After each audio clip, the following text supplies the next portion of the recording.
Hello বন্ধুরা, আশা করি তোমরা সবাই ভালো আছো। আজ আমি বানাবো মূলো শাক। এভাবে কেটে নুন দিয়ে মেখে রেখেছি আদা পিঠালি দিয়ে।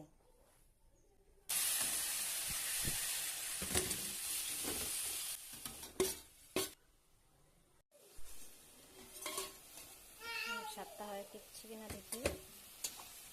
শাকটা মজে গেছে, জলে শুকিয়ে গেছে, এখন নামিয়ে নেব। এখন আমি দিয়ে দেবো তেল,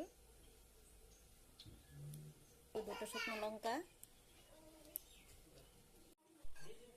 এখন দিয়ে দেবো শাকগুলো।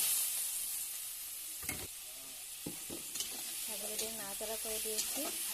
এখন এতে দিয়ে দেবো আদা পিঠালি।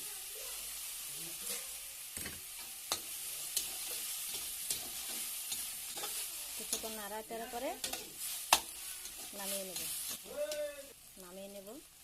মূলো শাক পিঠালি আদা দিয়ে নামিয়ে নিয়েছি। কেমন হয়েছে বলবে, লাইক করবে, শেয়ার করবে, কমেন্ট করবে, সাবস্ক্রাইব করবে।